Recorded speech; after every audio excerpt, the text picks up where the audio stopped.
Hello and welcome to the Turk Family Fundamentals webinar series. My name is Danielle Walker and I'm the program coordinator in the Office of Parent and Family Affairs. For those that are joining us for the first time, this webinar series is intended to help you become informed consultants on campus resources. If you remember our office's presentation during orientation, we like to say that during the normal course of events, there is no problem that can arise at the University of Maryland that a student cannot solve using the many resources available to them here. During our time together today, we will discuss winter break closing process, break housing options, and spring reassignment information. We are joined by Candace Daniels and Allison Panella from the Department of Resident Life. Tracy Kieris and Glenn Smith are also here to help answer your questions. Throughout this webinar, please feel free to submit questions through the chat or Q&A features, and we will do our best to respond to those questions before the end of the webinar. With that, I will hand off the presentation. Welcome.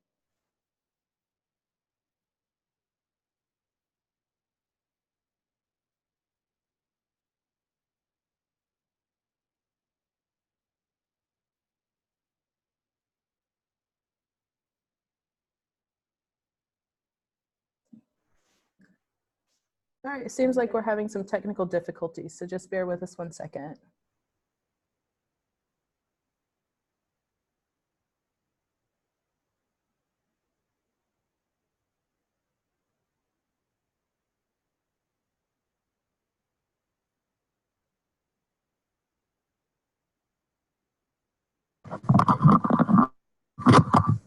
Can you hear me now? Yes.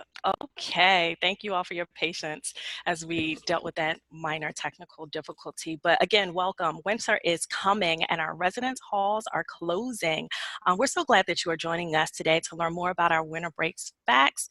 And I am Candace Daniels. I am coordinator for administrative operations with North Campus. Joining me today, we have Glenn Smith, manager of assignments and public inquiry, and Allison Panella, coordinator of administrative operations, South Campus. We also have Tracy Kieris, our assistant director for communications and marketing, who will be monitoring our chat section for questions during the presentation.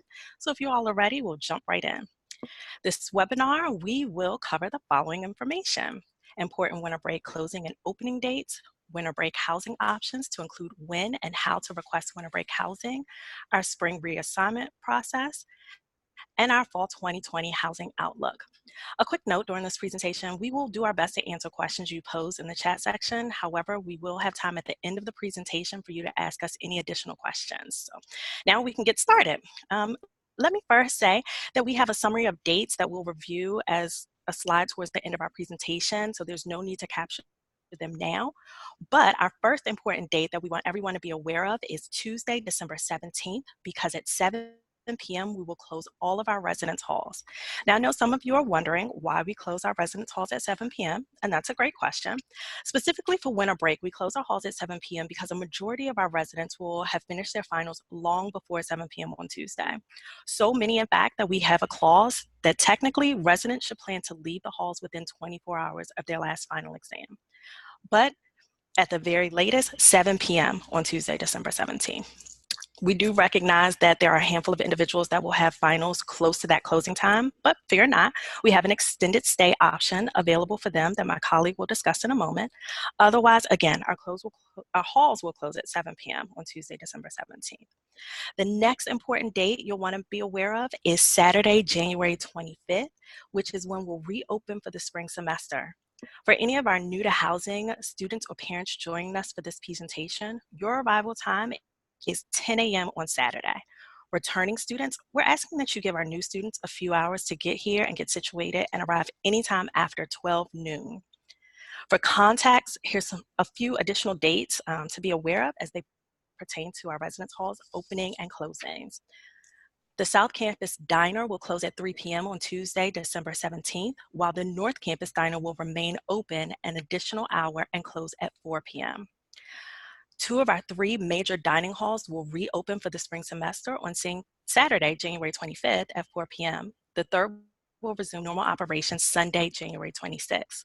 Finally, spring semester classes begin on Monday, January 27th. There are a couple more dates that my colleagues will share with you, but first we want to address a burning question we know all of you or some of you may have, and that is, what if my student needs housing after 7 p.m. on Tuesday, December 17th? Well, Allison is going to jump in here and discuss our winter break housing options. Well, thank you, Candace. This is Allison Pinella, the coordinator for South Campus Administrative Operations. One of our options that Candace talked about earlier was the option to stay past when a late final might happen on December 17th when we close our halls. And we recognize that students may not be able to get out of that final and right out of the door that quickly. So we have an option where residents may ask to stay between December 17th and December 18th by 9 a.m., moving out that next day on Wednesday. There's no charge for this option, but residents do need to request it. And we will talk about it later again, but the request form will open on December 3rd. So residents will be approved for Tuesday night only, and they will need to leave by 9 a.m. on Wednesday, December 18th. In the case where there is a graduating senior living on campus with us, when they submit a late stay option, they will be able to ask until Thursday, December 19th at 10 a.m. so that they could take advantage of all of the graduating senior commencements and departmental commencements as well. Next, one of the options we have is a full break housing option. This means that a student who is currently living with us and returning to the same exact space in the spring semester can stay with us between December 17th and January 25th with no break. They would keep their keys, they would stay in their same room, they would have the same access level. To do this, a student could live on South Campus or in Elkton Hall on North Campus.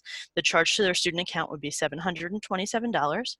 If they are a North Campus resident who does not live in Elkton Hall, request in and could potentially stay in an Elkton lounge space so that they have somewhere to stay the whole break with no issue there. That charges $364. Next is our partial break housing, which is January 1st to January 25th. We know that a lot of students come back just for the winter session to get a couple of credits in there. So the option for South Campus and Elkton Hall residents is $485, and then North Campus residents who would be staying in a temporary lounge space in Elkton Hall would be $242. So the winter housing request forms, both the late stay option and the partial and full break option, will be available on Tuesday, December 3rd in the students housing portal at starres at UMD or starres.umd.edu. Next, I'll hand it off to Glenn Smith, who will talk about the reassignment process. Thank you, Allison. For students interested in changing rooms for the spring 2020 semester, we have a spring reassignment process. Students can log into the housing portal and complete a spring reassignment form. Students will have 4 options to change rooms. One is they can move as an individual, or they can move into a friend's room who has a vacancy. We will meet their medical accommodation, or students can swap with someone that they know. Students should keep their housing profile updated to ensure that they are placed as accurately as possible. Students who request a reassignment will have to check out of their current room at the end of the fall semester and turn in their keys. On January 15th, they will receive an email with a new assignment or stating that they will return to their current space. On January 25th, students will move into their new space. Students who request a reassignment are not eligible for winter break housing. Students who do not move out at the end of the fall semester will have their spring reassignment request canceled. Our 2020 housing outlook. First and second year students will continue to have the highest priority for on-campus residence hall housing. Additionally, students in exempted groups will also have priority to return to campus. A number of third and fourth year students will have the option of living in our public-private partnership apartments of South Campus Commons and the courtyards. We strongly encourage all students who are interested in returning to the residence halls for 2020 and 2021 academic year to complete their returning student agreement by March 27th. The application will be available in the housing portal on March 2nd. Rising second year students must meet the deadline to be guaranteed the opportunity to participate in room selection 2020. And rising third and fourth year residents will be considered for housing on a space available basis depending on the student housing demand. What's available?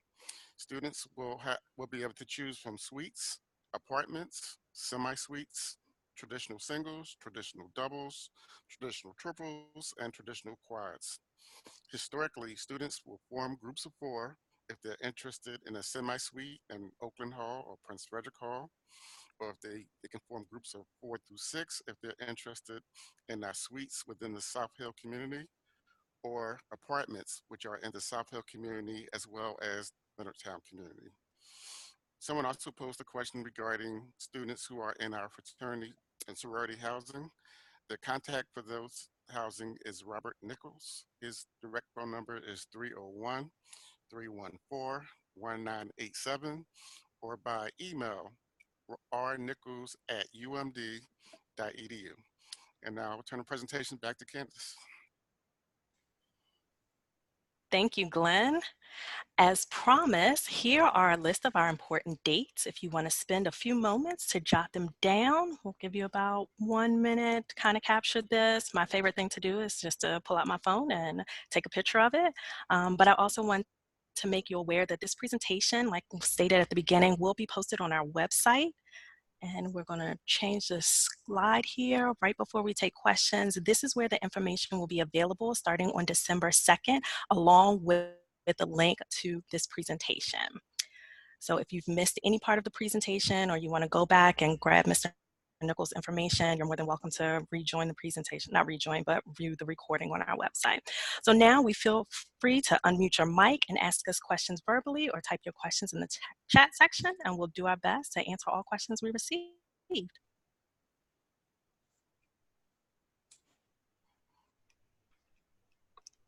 No questions? Well, that. So we don't have any questions in the chat feature, but I did want to go back to the date slide just to give some people more time to view that. I'll go through and read through some of the dates just in case we have some attendees listening via phone. We have here December 2nd is room reassignment request deadline. December 3rd is Tuesday night only and winter break housing request available. December 17th at 7 p.m. is when the residence halls will close. January 15th is when the spring reassignment notifications will be released. January 25th at 12 p.m. Is spring move-in for returning students. January 27th is when spring classes begin, and March 2nd through the 27th is when on-campus housing and dining agreements will be available in the portal. I don't believe we have any additional questions. Is this a question you want answered live? Okay, so we do have one question that we will have answered live, and so Candace, I will pass it over to you. All right, so I believe the question is, do students need to vacate their space completely at winter break? And the answer is twofold. So one, if you've requested a spring reassignment, yes, you are required to vacate your space completely. That includes cleaning your space, making sure there's a bed, a desk, a dresser that's free and clear of all of your belongings. If you brought the carpet, if you brought the refrigerator, we're encouraging you to have that discussion with your roommate that you're leaving behind, because we want you to take everything that you brought with you home when you depart our residence halls. You will also be required to turn in your key. Again, that's if you've requested a spring room reassignment. Now, if you have not requested a spring room reassignment, we are asking that you take your most valuable possessions home with you. So things like any money, any car keys, IDs, passports, social security cards, laptops, anything that is of value to you, we ask you that you take those things home with you. And then you will not be able to have access back to your space until we reopen in January. But you are not mandated to take everything home. So your sheets and your towels, you don't necessarily have to. I'm getting a note, another important thing that some of our residents forget often is their medicine. Another one is contact lenses. Please, please, please make sure you are paying attention and packing those things, or reminding your resident to pack those things to bring home, because they will not have access to get back into their space after we close. But again, no, if you're not in a spring reassignment, you don't have to move everything out. But yes, if you are in a spring reassignment, you have to move everything out. Anything else? No other questions? Okay, perfect. Thank you all so much for joining us today. As we bring this webinar to a close, I want to remind everyone that a recording of this webinar will be available on the Turk Family YouTube page. You can access the recording through our website, turkfamily.umd.edu, as well as on the Department of Resident Life webpage, reslife.umd.edu, if you'd like to rewatch this with another family member. Also, you will receive an email this afternoon asking for your feedback. Please let us know how we did, how we can improve on future webinars, and what other topics you'd be interested in learning about. We welcome your thoughts. Thank you so much for joining us today, and we hope you have a wonderful rest of your week.